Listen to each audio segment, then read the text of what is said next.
देखी नदी नहीं देखी, और ये जो रस्सी आपने मानी है महाराज मैं देखा ही ये कहाँ पर। जितना प्यार आपने इस हराम को किया है, हाथ नाक मलमूत्र के शरीर से किया है, उतना मेरे पतिदेव आप हरीति से करते हैं, हरीति से करते हैं, नारायण जी से करते हैं, तो आप वैकुंठ को चले जाओगे। आपका पल्ला पकड़ने वाला कोई भी नहीं होगा। ये सत्संग का सार कहा उन्होंने, और सत्संग का सार उनके हृदय में लग गया। आप ठीक कहते हैं, और परम पंच की पदवी को प्राप्त हो गए। इतना सा ही संकेत मीरा को मिला था, सहजों को मिला था, कर्मा को मिला था, सूरदास को मिला था, भक्त प्रहलाद को मिला था।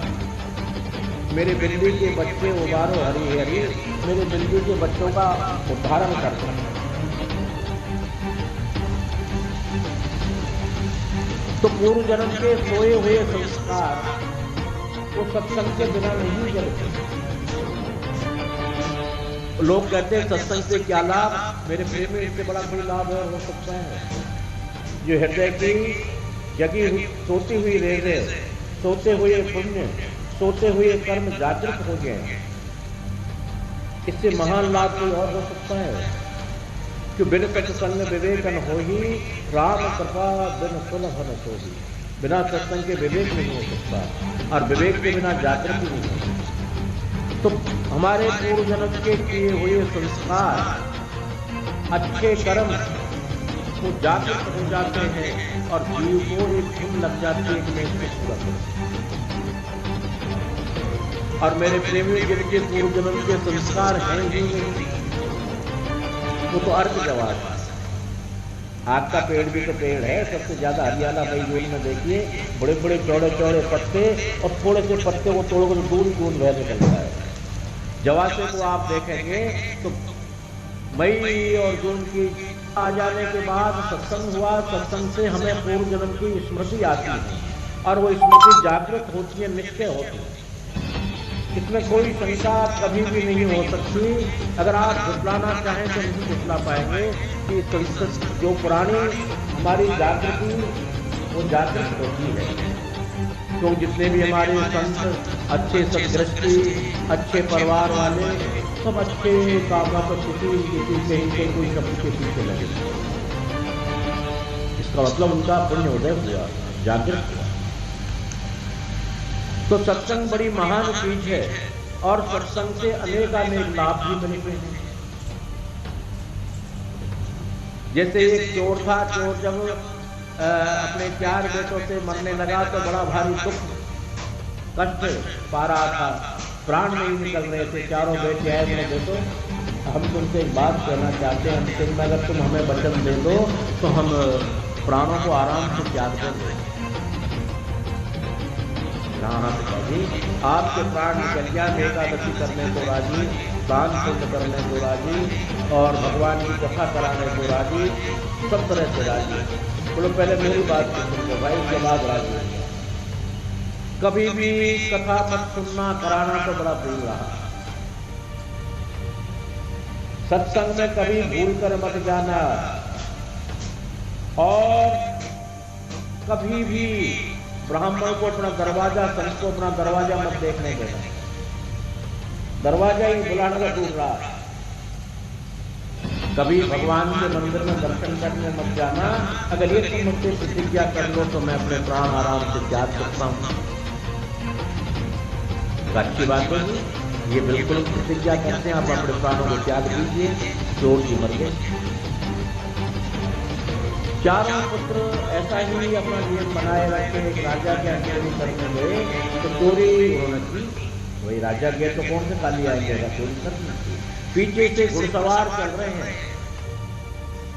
आगे चोर भाग रहे हैं। वो कह रहे हैं, अब वो चोर, एक चोर का मार्ग जब उसने बदला तो एक मंदिर में सत्संग हो रहा था, जैसे यहाँ पर रामलीला मैदान ग्राउंड हो रहा है, मंदिर ये या राम की लीला होती हो तो मंदिर ये, ऐसे सत्संग हो रहा था। तो एक चोर उस सत्संग के सामने होकर निकला, दैव योग से उसके पैर में लोहे की कील लग गई। अब वो विचार करता है कि पीछे से फौज आ रही है पकड़ने के लिए। अगर मैं ये कांटे को नहीं निकालूं तो चलूंगा कैसे? और ये कांटा निकालता हूं तो मैंने जो कानों में उंगली दे रखी है उसमें से उंगली निकली को सुन देगा तो आंख खोलेगा तो आंख तो नहीं सुनूंगा, बिना आंख खोले निकाल देगा। पर उसने ये प्रयोग करके कान में से उंगली निकाल करके कांटे को निकाल लिया और चल दिया। उस वक्त में 2 शब्द उनके कान में पड़ गए।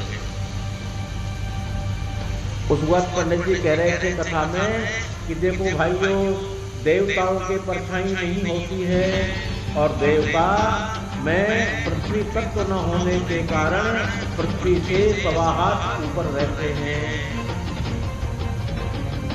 कि देवताओं पृथ्वी तत्व नहीं होता, उनमें वायु तत्व और तेज तत्व प्रधान।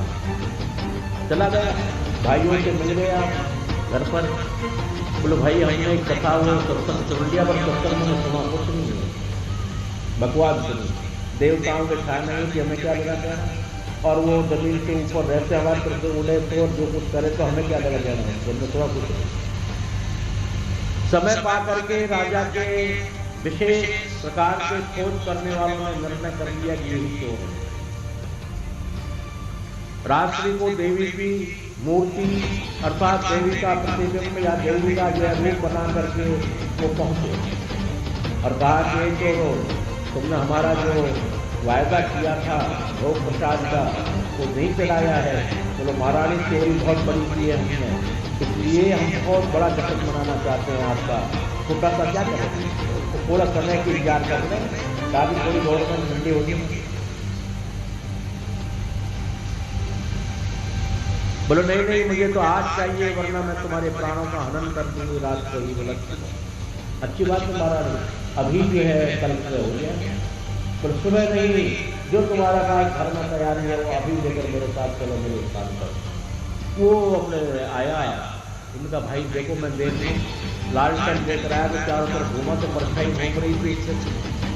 जमीन में देखे तो पैर जमीन में रखे हुए थे। बोले भाई या तो वो सत्संगी बाबा जी घूमता था,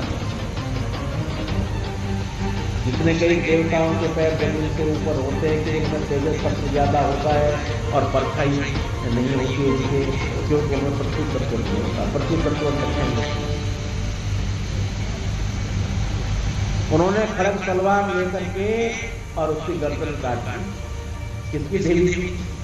उन्होंने पूछा। उन्होंने विचार किया कि एक सत्संग के 2 शब्दों से हमको इतना लाभ मिला है, अगर वास्तव में हम सच्चाई से सत्संग को सुनकर उसको अमल करेंगे तो कितना लाभ होगा। और मेरे प्रेमियों कहना मेरा भाव समझिए, मेरा कहना यह है कि चोर ने सुनकर उसको अमल किया, उसने हृदय में धारण किया। सत्संग को सुनने के बाद, किसी बात को सुनने के बाद जब उसका आप मनन नहीं करेंगे उसका फल नहीं होगा, वो अजीर्ण हो जाएगा, खराब कर देगा, विपरीत हो जाएगा। जैसे गाय दिन भर कुछ भी खाती रहती है तो शाम को बैठकर उसकी जुगाली करती है और जुगाली के अंदर बहुत सुंदर सफेद सफेद झाग निकलते रहते हैं। अगर वो जुगाली नहीं करेगा तो निश्चित इसका मालिक कहता है गाय मेरी बीमार है, डॉक्टर साहब इलाज दीजिए, तो क्यों जुगाली नहीं करे। तो किसी भी सत्संग के शब्दों को सुनकर उसकी जुगाली करे अर्थात मनन करे, मनन में ही उसका फल प्राप्त होगा, पहले नहीं हो पाता।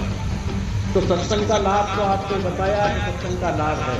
जब मानवता हमारे अंदर आ गई और सत्संग का लाभ आपको सुनाई रहा, इसके बाद हमको इस मानव जीवन का कुछ लक्ष्य बनाना पड़ेगा। क्यों लक्ष्य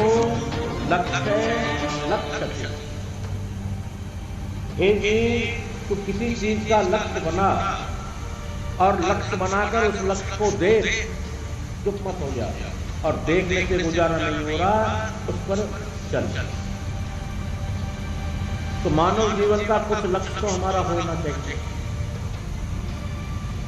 जब लक्ष्य नहीं बनाएंगे तो न सत्संग, न गीता, न भागवत, न रामायण, न राम, न कृष्ण।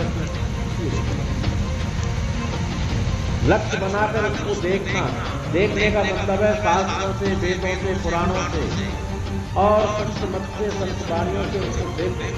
ये ठीक तो बनाया अच्छा तो वैसे मन के लक्ष्य जो है बना लिए अपने, होटल में खाना है आज पिक्चर देखने जाना है, आज फला आदमी को पीटना है, आज फला आदमी को गाली देनी है, ये लक्ष्य नहीं। लक्ष्य नाम देख, इस तरह से देख, विचार करके देख, उस बुद्धि से देख, उस धैर्य से देख, ये ठीक है, फिर उसका गमन कर दे। अब लक्ष्य को बनाना जरूरी है हम लोगों के लिए कि मानव जीवन साधारण नहीं है, ये अमूल्य निधि है, ये बार बार नहीं मिलेगा, बार बार नहीं मिलेगा। मैंने पहले कहा कि सच्ची चीज को सच्चा मानने में मजा नहीं होती। अर्थात मेरे प्रेमियों, अब लक्ष्य हम भौतिकवाद का बनाते हैं तो भौतिकवाद नष्ट होने वाली चीज है, और जो चीज नष्ट होगी उसका लक्ष्य बनाना बहुत बड़ी अच्छी बात है।